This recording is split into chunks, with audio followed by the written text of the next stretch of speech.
Hey, sisters. I'm thrilled to welcome you to the study of David, seeking a heart like his.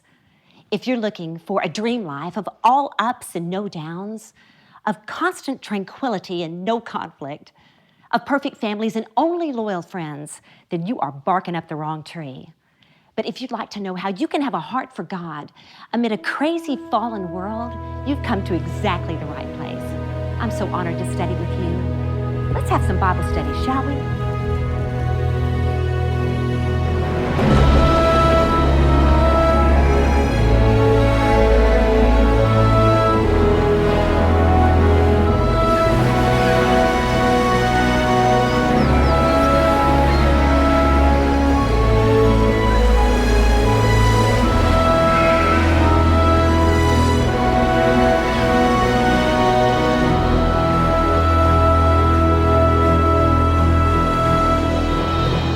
Welcome to a heart like his.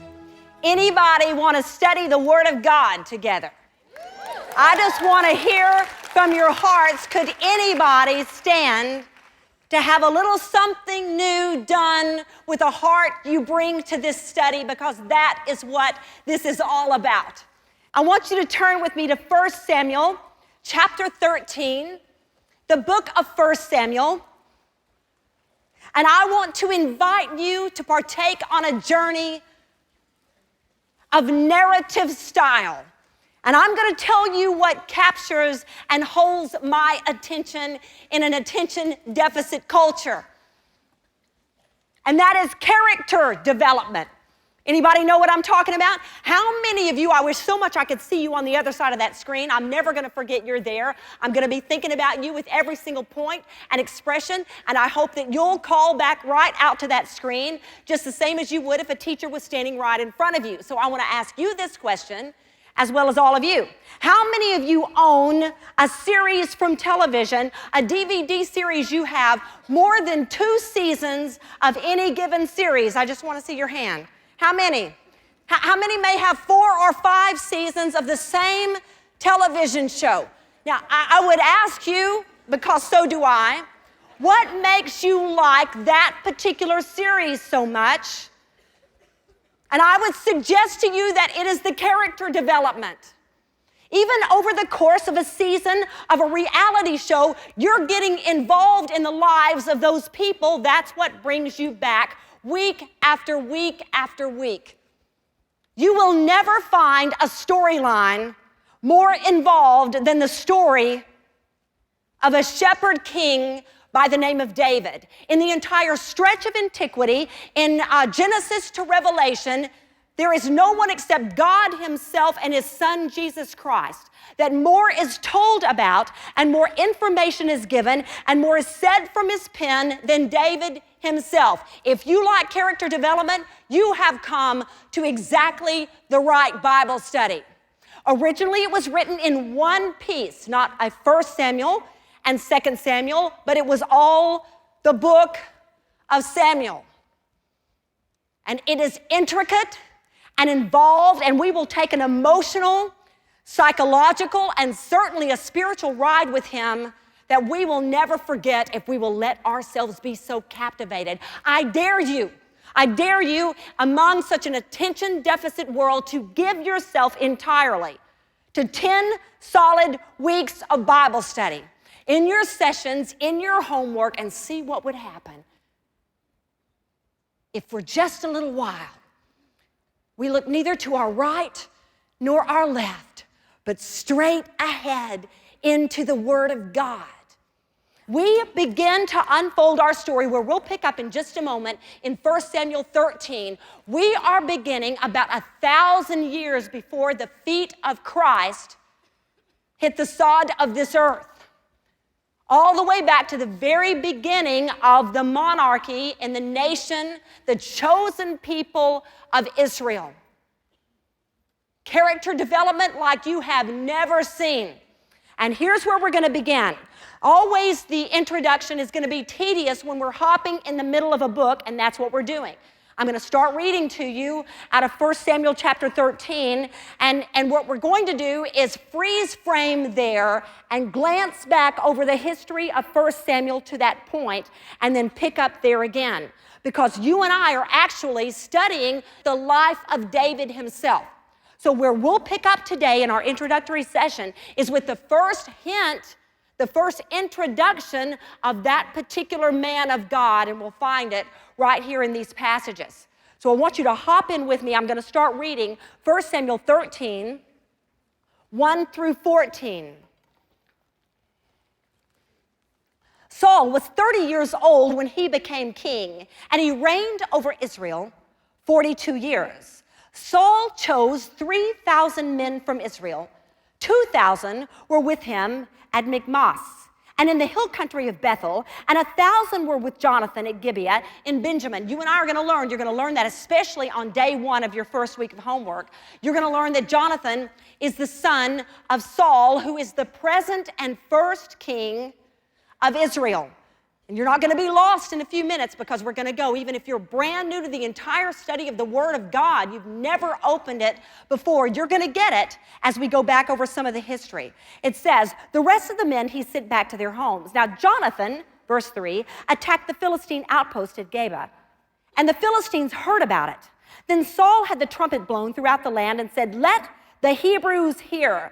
So all Israel heard the news. Saul has attacked the Philistine outpost, and now Israel has become a stench to the Philistines. And the people were summoned to join Saul at Gilgal.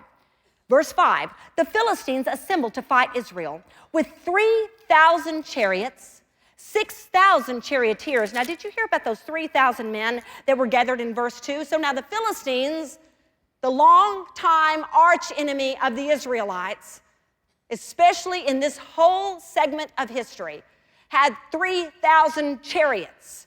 It says 6,000 charioteers and soldiers as numerous as the sand on the seashore.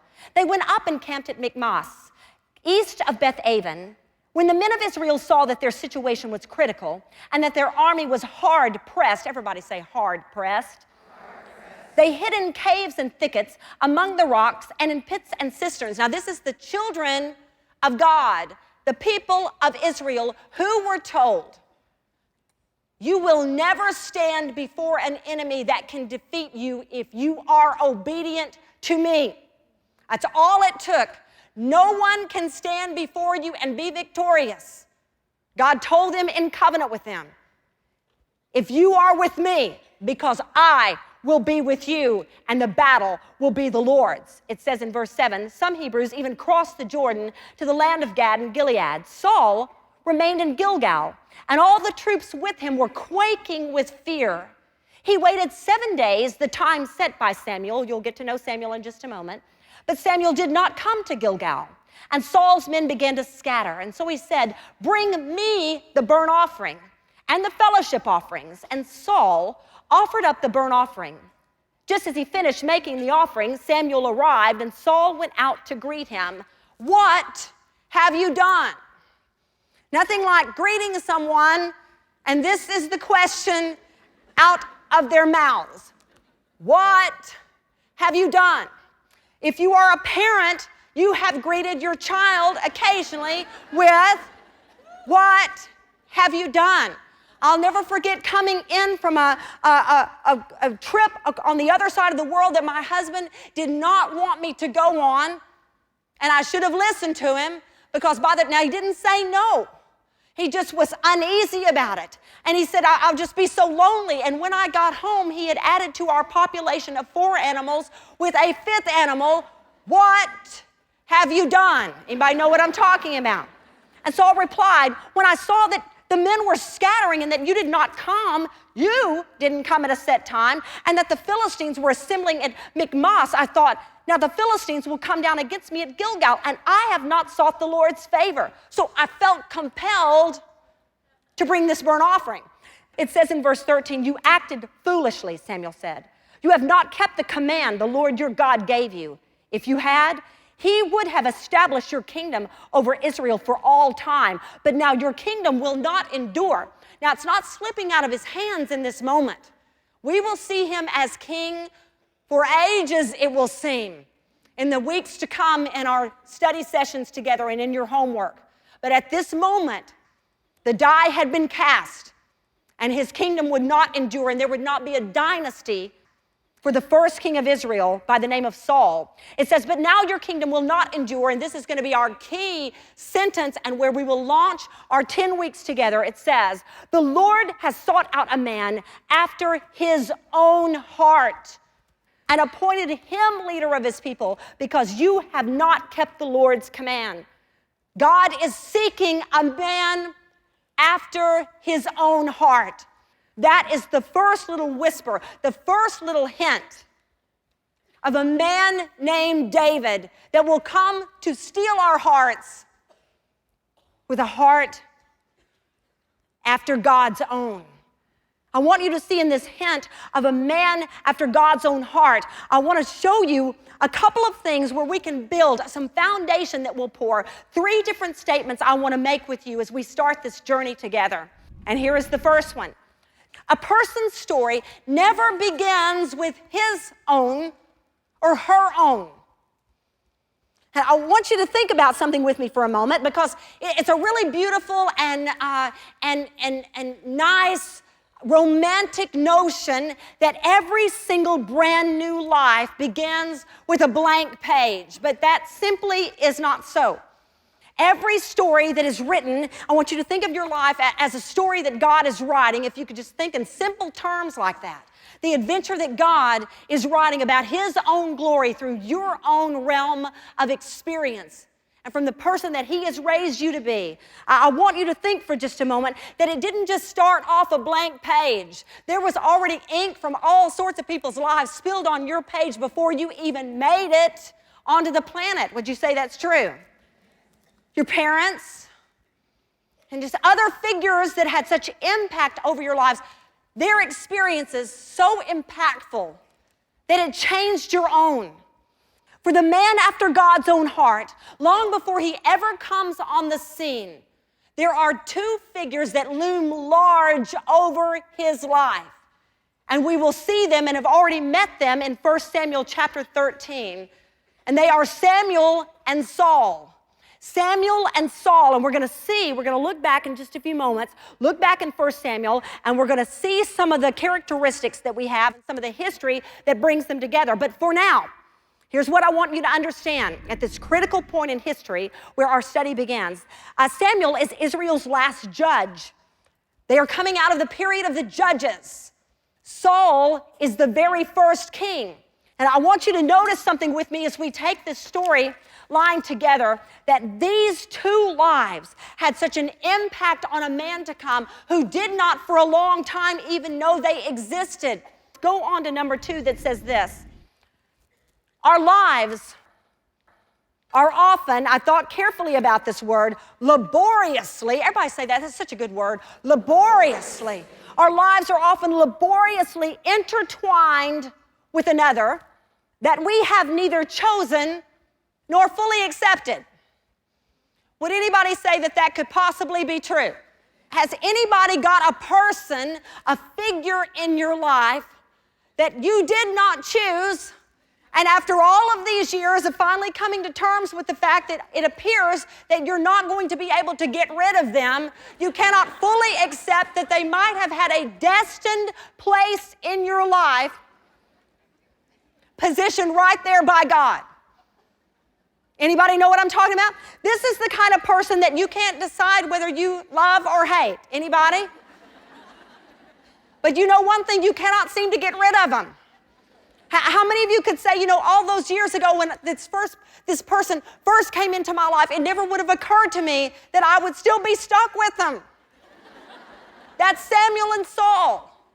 They did not choose each other. But somehow their lives were intertwined in such a way that God predestined events that would lead to the most important period of Israel's history in a new monarchy. Now, they were kind of like frenemies. Anybody know what I'm talking about? Anybody got one of those where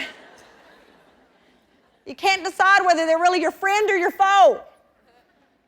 or somehow you just grate on one another, but there you are, one another's constant for whatever reason. That is Samuel and Saul. Or I'm suggesting in your listening guide that the lives of Samuel and Saul were knotted together, because we're talking about being intertwined, were knotted together by two simple words. And those two words are this: asked for. These two lives, Samuel and Saul, were knotted together, intertwined throughout their entire adult lifetimes by two words. I want you to tell me back, what were those words? Say it again. Asked for. Would you turn with me now all the way back to 1 Samuel chapter 1? Now we're going to begin to go back through history. I want you to just freeze frame the picture as if we've got a moment in a wonderful saga on the screen in front of us. We see the battlefield and we see that Saul has sacrificed the burnt offerings to have the favor of the Lord. Then up walks Samuel saying, "What have you done?"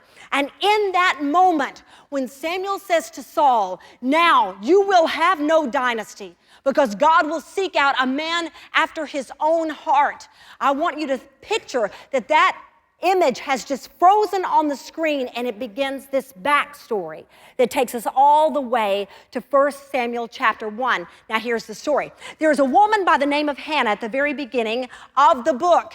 Hannah is of extreme importance because she has got a deep desire that continues to be unfulfilled. Her biggest problem to begin with is this: she is married to a man who has two wives. Always think twice before you marry a man that has another wife. Now, what happens here, probably because it talks in that first chapter about how much the man loved his wife Hannah, but that he had taken on the second wife. And through study, I learned that it was not that this was typical of ancient Hebrews, because really it was more typical for there to be, even in societies where there were multiple wives, that for most people it was one man and one woman. Now we know multiple wives was never the will of God, but we do see it happen from time to time in the Old Testament. Why? Normally it would be with a person of means where there is an inheritance of some size at stake. Does that make sense to anyone? So in all likelihood, he had married Hannah. Hannah was unable to conceive, so he took on the second wife in a culture that would approve of him doing so in order to have an heir. Well, she just brokenhearted. He says to her, and there's just this moment in the scriptures in that first chapter of 1 Samuel where he says to her, "Am I not as good to you as 10 sons would be?" I mean, aren't I everything you could ever want? And it just freezes without her even answering the question. Because there really is no such thing as one person on this earth being everything we could possibly ever want. Anybody know what I'm saying? Yeah. So it leaves her in that need. And she just takes her grief and her disappointment and her provocation, because the other wife has provoked her over and over again and just has had one child after another. And Hannah takes her grief before the Lord, pours out her heart before him, and asks him for a child. And I want you to come with me to 1 Samuel chapter 1, verse 20. And this is speaking of Hannah. "So in the course of time, Hannah conceived and gave birth to a son. She named him Samuel, saying, 'Because I asked the Lord for him.'" Now, at first glance, it seems like, oh, I see. Samuel must mean, "because I asked the Lord for him." Doesn't that seem to be the implication of the scripture? That's what the name must be. But that's not what the name means. Actually, the name Samuel is a compound of the Hebrew words for name, that's the shem part, and God, that E-L on the end of Samuel. Everybody say L. That E-L on the end of Samuel, that's the name for God. And so the word means Samuel, the name Samuel actually means he over whom the name of God has been said. In other words, God spoke over this life and brought it to pass, and that is the name Samuel. Now, it's got that S. The consonants in Samuel are the S and the L. Now, here's where the whole asked for comes from, because the word Samuel did not mean the one who has been asked for, but the word for Samuel sounded like the word that means to ask for. Hang with me here.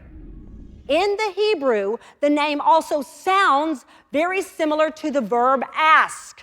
Jot that down and I'm going to explain it to you. Okay, I have a good friend who raised her children close to where I did, and they played together as little girls, and she was like me. We were just on a girl roll, one girl after another. It seemed like among this group of friends, we could not have a man-child if our lives depended upon it. We just had no clue why it was we could not break the cycle, but suddenly she broke it. And with the coming of that little guy, after all this slew of girls, she determined to name him, because the word means boy, Beau. B-E-A-U, and for her, she put the X on the end of it. She wanted to name him Beau. It's a word that means boy. It's a word that means favored boy. It could even be a word that means boyfriend, and I'm talking about the English origins of the word itself. So her maiden name had been Hunter. So she thought, you know what? I want to name him my maiden name as well. And it just so happened that her husband was a big, you guessed it, bow hunter. So as I live and breathe, she had one of the finest, most precious little boys you've ever seen in your life that has grown up to be a wonderful young man today. And his name is, without giving you his last name, Beau Hunter. Now, the name Beau, B-E-A-U-X, does not mean bow as in terms of a bow and arrow. It means boy. But every time she says it, it sounds like bow. Is anybody listening to me? So it has a double meaning, and it's why she loved it. Hannah knew when she named that baby Samuel that she was playing on words, that the name itself meant the one who God had spoken over, that he had spoken, God himself had spoken the name. And it means to speak a name is to speak an identity and into a plan and existence. But she chose it because she loved what it meant, but she also loved what it sounded like. Is everybody tracking with me? She loved what it sounded like. Now stay here with me and let's go to that next bullet point, because this is when you're going to see it start to come together. The Hebrew name Saul, and you see your Hebrew transliteration in your notes, S-H-A, and U-L, is drawn from this very same word and literally means asked for. It literally means asked for. Now, I'm not going to do this for you. I want you to do it. On the margin of your listening guide, I want you to write the name Samuel. Underneath it, I want you to write the name Saul, and I want you to write the letters directly underneath the corresponding letters of Samuel's name. Samuel, Saul. Can each of you see very clearly where you can draw the S-A-U-L out of Samuel? Everybody see it? So really the corresponding consonants in the original Hebrew were the S and the L. But every time she said the name, it also meant asked for, and she'd repeated in that whole section of 1 Samuel chapter 1 over and over again, even when she talks to the priest. The words asked for are being interchanged and become that sounds like in that name Samuel. But actually, the name Saul means exactly asked for. Anybody tracking with me? Samuel sounds like it. Saul means it. Everybody? Let me say that again. Samuel sounds like asked for, but Saul was specifically a word that meant asked for. In fact, I've got in your notes, the terms are synonymous enough for scholar Ralph W. Klein, and he wrote the commentary for Word Biblical Commentary, to present Samuel as, and I'm quoting now, the one who had been asked, Sauled of God. S-A-U-L-E-D, Sauled of God, and who had been dedicated, that Saul, again, it says that she gave him back to God, and that was in verse 28, and it uses the word again. In fact, that time it is exactly the same form of the word. She dedicated or sold him back to God. So Samuel had been sold of God. Anybody getting that? That when Hannah asked God for Samuel, she sold for Samuel. So already there's the intertwining of these two names together that are so close that one sounds like it and the other one is dead center on it. Now, if you're in total confusion right now, keep going another step with me, and I think you're going to see it play out. Now go to 1 Samuel chapter 8. So I'm going to pick up at 1 Samuel 8, 1 through 10. Now, when Samuel grew old, and Samuel was the last what of Israel? Say it again. The last judge of Israel in the period of the judges in Hebrew history. When Samuel grew old, he appointed his sons as judges for Israel. The name of his firstborn was Joel, and the name of his second was Abijah. And they served at Beersheba, but his sons did not walk in his ways. They turned aside for dishonest gain and accepted bribes and perverted justice. Now look at this, because somebody needs to see this with me today that thinks that if they were just the perfect person of character, they could be absolutely certain that their children would grow up and walk with God. And I need you to see that there's time after time in the Word when there was a man or woman of righteous standing before God that had kids that did not choose his ways. And that's exactly what happened to Samuel. And it says, so the elders of Israel gathered together and came to Samuel at Ramah, and they said to him, you are old. Now that's just the person I want to hear from. Anybody else? You are old. I mean, like he didn't know it. You are old, and your sons do not walk in your ways. Now appoint a king to lead us, such as all the other nations have. This displeased Samuel. So he prayed to the Lord, and the Lord told him, listen to all that the people are saying to you. It is not you that they have rejected. I don't want you to miss this, because we so often will put sainthood on a figure where it does not belong. Samuel was a righteous man, but he was not a perfect man. And when they asked him for a replacement, said, you're old, they were saying to him, you know what, we don't want you anymore. There was rejection in mind. His first offense was not for God. His first offense was, they don't want me. They want somebody else to judge them. I'm their judge. I'm not dead yet. Do you hear this? And so God says back to us, he runs to tell God. I mean, I'm not saying he's not offended for God's sake, too. Of course he is. I'm just saying that God says back to him, listen, you need to know something. It's not you they're rejecting. It's me they're rejecting. They are not rejecting you. They have rejected me as their king. Now, verse 8. As they have done from the day I brought them up out of Egypt until this day, forsaking me and serving other gods, so they are doing to you. Now listen to them. But warn them solemnly and let them know what the king who will reign over them will do. Now listen to them. In other words, you're going to do it. Because, of course, he had ordained that there would be a monarchy in the people of Israel, among the Hebrew people. It was the will of God. It was not what they asked. It was why they asked for it. God had planned a king ever since the scepter of Judah and the prophecy over the tribe of Judah all the way back in the book of Genesis. There was a king coming. But they were asking so that they could be like other nations. And if there was anything at all they were not to be, it was people like everybody else. That's not who we're called to be. And we just want to look like everybody else. And could I just have life like everybody else for a change? Anybody? They're not rejecting you as king. They're rejecting me. And so it says in verse 10, and I don't want you to miss it, Samuel told all the words of the Lord to the people who were asking him for a king. Who were asking him for a king. You know what that says? Who were, if we were going to stick our word back in from the commentator Klein, if we were to stick it back in here because it's that same word, who were sawing him for a king. Well, how strange is this? Because I want you to turn with me now to chapter 10, 1 Samuel chapter 10. And I want to start reading with you. Now, there's already been an encounter between Samuel and Saul earlier, but I want you to see now how it turns into kingship, how it turns into royalty. Samuel summoned the people of Israel to the Lord at Mizpah and said to them, "This is what the Lord, the God of Israel, says. I brought Israel up out of Egypt, and I delivered you from the power of Egypt and all the kingdoms that oppressed you.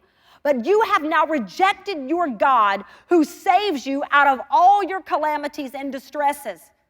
As you have said, no, set a king over us. So now present yourselves before the Lord by tribes and clans." Here's what God's basically saying to him. You know what? You didn't need a king. You had me. I am your king. I am your king. You need never be in a distress that I cannot get you out of. I can give you victory in every single circumstance. I am your king. But no, you wanted a king like the other nations. So now he says, so gather before me, because they are going to cast lots now, and they're going to see who the chosen king will be. Now, this was an ancient custom, and certainly a custom among the Hebrew people. So pick it up in verse 20. He's told them, now, present yourselves before the Lord by tribes and clans. So, verse 20, when Samuel brought all the tribes of Israel near, the tribe of Benjamin was chosen. Out of the 12 tribes of Israel, the tribe of Benjamin. Then he brought forward the tribe of Benjamin, clan by clan. And Matri's clan was chosen. Finally, Saul, son of Kish, was chosen. But when they looked for him, he was not to be found. So they inquired further of the Lord, "Has the man come here yet?" And the Lord said, "Yes, he has hidden himself among the baggage." Does anybody love that? You might know. Okay, I just have to back up a little bit for you to see this. So when they cast the lots, he gathers the people of Israel before him at Mizpah. And he said, okay, now we're going to pull out whatever tribe the lot falls upon. So they pull forth the tribe of Benjamin. It's going to be out of the tribe of Benjamin. Well, then he takes it family by family or clan by clan within that particular tribe. So he pulls out Matri's clan. That was chosen. So then out of that clan comes Saul. What does Saul's name mean? Asked for. In other words, you want to ask for a king? I'll give you asked for. That's who I'm going to give you. I'm going to give you who you asked for. I tell you what I'll give you. I'm going to give you what you asked for. And so when he chose a king, because they had what? Asked for a king, he gave them a man by the name of? Okay, tell me that's not fun. Just tell me that's not fun. Tell me that's not fun. Now, over and over again, here's what we see happen, because it says it one time after another. In fact, okay, turn to 1 Samuel chapter 12. I'm going to show you. 1 Samuel chapter 12.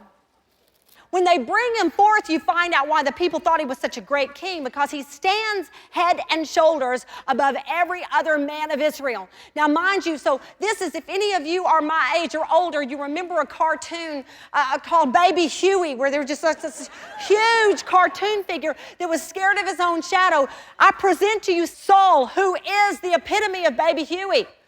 Because here he is hiding behind the baggage, this big, huge man hidden behind the baggage, because he doesn't know for sure whether or not he wants it with his whole heart.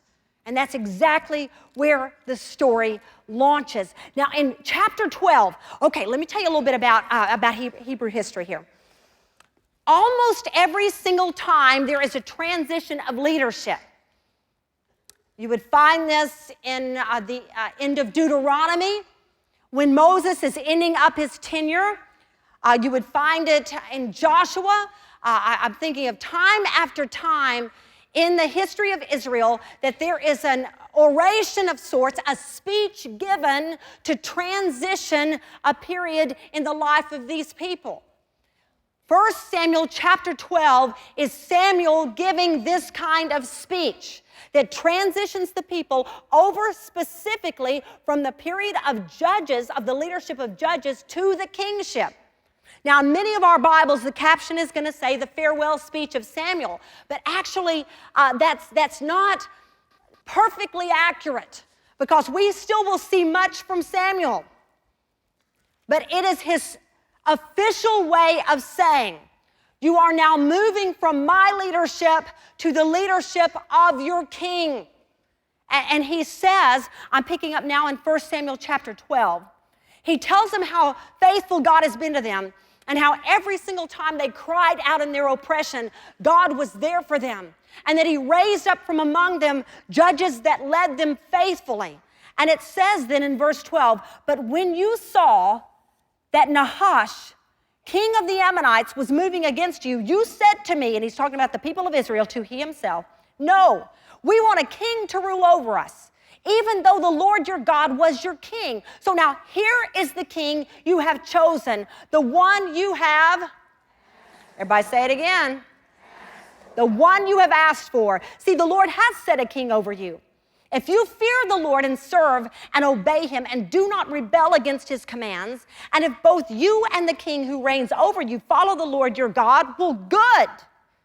But if you do not obey the Lord, and if you rebel against his commands, his hand will be against you as it was against your fathers. I want you to notice something with me. Here he says, now you have the king you have asked for. Over and over and over, there will be a play on the word Saul and asked for. I want you to remember this long into our journey together, and then 10, 15, 25 years from now, should the Lord leave you on this planet that long, when you think of Saul, you think of the king that the people asked for. Not who God himself chose, but the king that the people asked for, because that's exactly what Saul's name means. Now imagine with me that you're in that situation and you are continually having to deal with something you asked for. Anybody know what I'm talking about? Because would that be anybody in the room or on the other side of the screen? Would that be anybody besides me? Do I have any company as one who asked for something that she did not know what to do with when she got it? Anybody? And imagine your thorn in the flesh actually being called, you asked for it. You asked for it. Imagine your receptionist saying, you asked for it, it's on line 3. Imagine being told you have a 10:30 appointment with, you asked for it. Imagine hearing the wheels of the car squeal up into the driveway, and there it is right before your very eyes. You asked for it. Just this constant reverberation of, I asked for this. I asked for this. Yet Samuel says, if you're faithful to the Lord, he will use what you asked for. He will redeem what you asked for. But if you are unfaithful to him, and if your king is unfaithful, God will respond to you like he responded to your unfaithful forefathers. Frightening. I want you to go back with me now to 1 Samuel chapter 13, 11 through 13. Remember now, Saul has waited the 7 days that Samuel told him to wait until he would return. It was Samuel who was supposed to offer the burnt offerings and not Saul. Saul was stepping out of his position to do what he was not ordained and appointed to do. But it was not just the activity, because if you're like me, you look upon this particular scene and you think, that's a pretty harsh judgment. I mean, he was obviously getting panicked, because what's happened here is he gathered together a large army, but because the Philistines are gathering around them, and at this point are on 3 sides out of 4, the army starts dissipating and evaporating. And he's just been down to about 600 men, and one by one, they're departing, and he's getting panicked. And he's thinking, listen, I need to seek the Lord's favor quick. I've waited all of this time. Samuel may not be coming, and something's got to happen here before I face this enemy. Well, Samuel comes. It's just that Samuel comes at the absolute limit of the time. When I'm talking about, he came on the 7th day, but maybe it was like 11:59 that night. Isn't that just always when it happens, when you just jump the gun this much? And here comes Samuel. So pick up with me in verse 11 to that wonderful question. What have you done? Asked Samuel. And Saul replied, well, when I saw that the men were scattering and that you did not come at the set time, and that the Philistines were assembling at Michmash, I thought, now the Philistines will come down against me at Gilgal, and I have not sought the Lord's favor. So I felt compelled, remember we learned that forced myself, I felt compelled to offer the burnt offering. All right, I just can't wait for you to see this. So that we'll get a little understanding of what was ticking behind the scenes here in the heart of Saul. Look at the meaning of that phrase, sought the favor. It means, according to a New International Commentary of the Old Testament, to soften by caressing, to appease, to flatter. Jot that down, and we're going to land on appease in just a moment. And I want you to go ahead and fill in this particular third point, knowing that we're going to build on it and explain it in just a second. Here's what I want you to write down. Number 3 is this: a position that exceeds passion often settles with appeasement. A position, when someone is in a position that exceeds their passion for it, they will often settle for appeasement with the people that they serve. Has anybody ever gotten a butter-up hug? You know, it's not a real live hug. It's the kind of hug that is trying to soften you up, trying to butter you up. And in fact, this kind of hug would always come with padding. Don't you think that it would? I don't know where you're from, but in Texas, we do a lot of patting, a lot of pat. We hug and we pat. We pat. And I can tell, listen, when someone's in for a really long hug, I can tell because they just keep patting. You know what I'm talking about? A butter-up hug is when it's not a sincere embrace.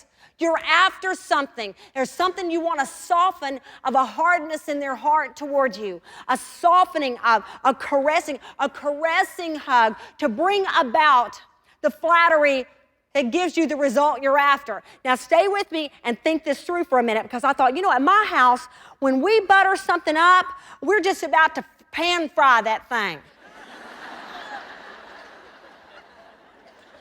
Or we're going to toast it. But one way or the other, we're going to eat it. Anybody?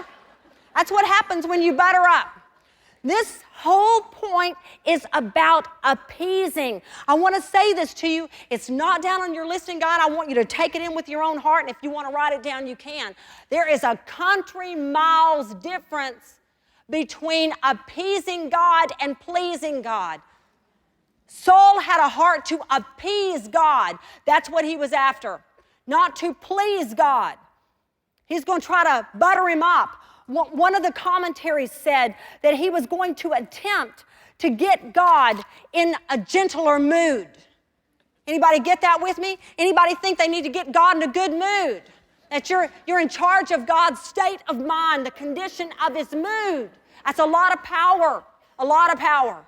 Appeasement. This will be the key. What I want when I look at Saul is something to explain where he went wrong. What was his one fatal flaw?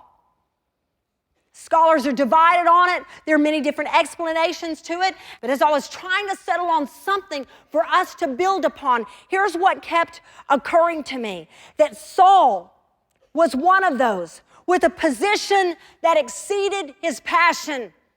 His position exceeded his passion for the position. Does anybody get that with me? That what had happened here is that his job was bigger than his heart was.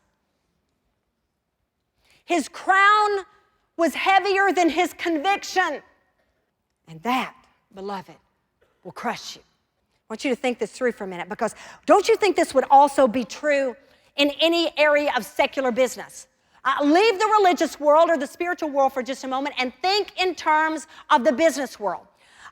Anytime someone is put in a position because they are great with leadership skills, if they don't have a passion for that particular service or that particular product, they will not be an enduring and great leader. See, a strange thing about Saul, he could somehow mobilize an army, but he could not maintain it. He could get them on the field. He could not keep them on the field. That is not a great leader. But when you got a leader that is put in a position that exceeds his passion, you've got you a Saul. I want to just present to you the thought as we launch this Bible study together that a truly great and enduring leader doesn't just lead. He loves. He loves. It can't just be leadership of the head and endure. It's got to be a leadership of the heart. That for someone to endure, for someone to be able to accomplish more than mobilization, they can maintain leadership over that great army. And I'm talking in terms of any kind of business. I'm thinking in terms of churches.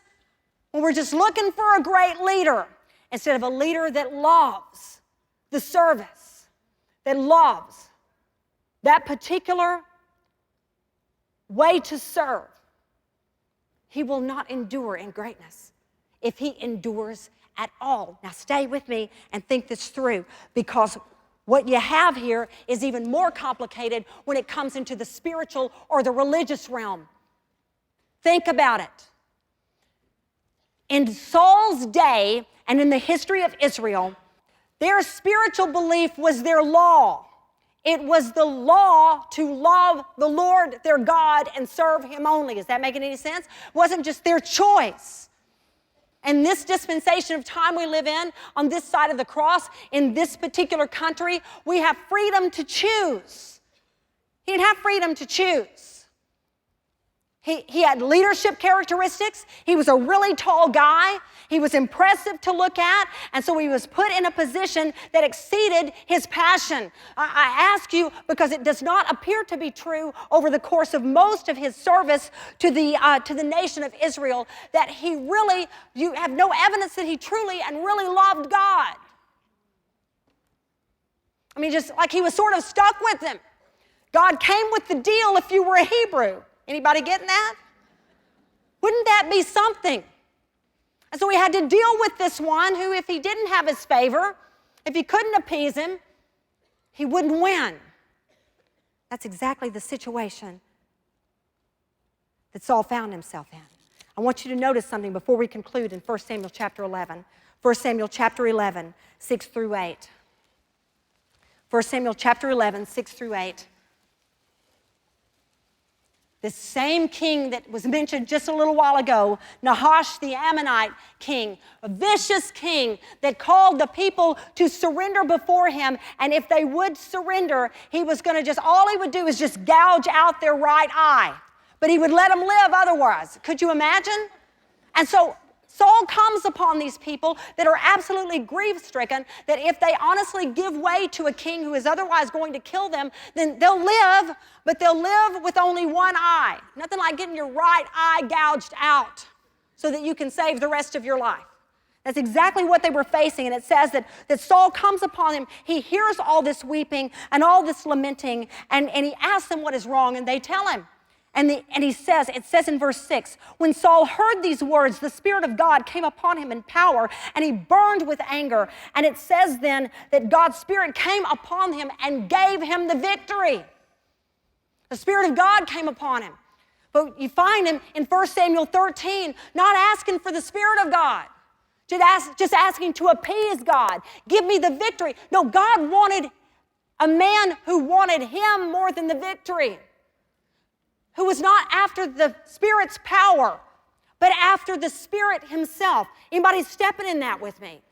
He was looking after somebody who would bring their heart into the leadership, and that would come on a field where a boy would be keeping the sheep. I want you to think about this as we conclude.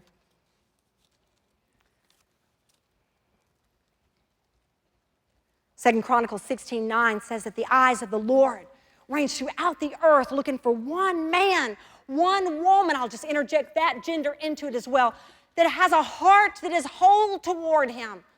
I ask you, as we begin this journey together, I don't know what your state or condition may be right now. I have no idea what your heart is like, but I am saying to you that if you would bring your whole heart into this thing, in all its brokenness, and all its crushing, I don't know if your heart is cold right now or your heart is splintered right now, if your heart is calloused right now, or if your heart is burning with carnal desire right now.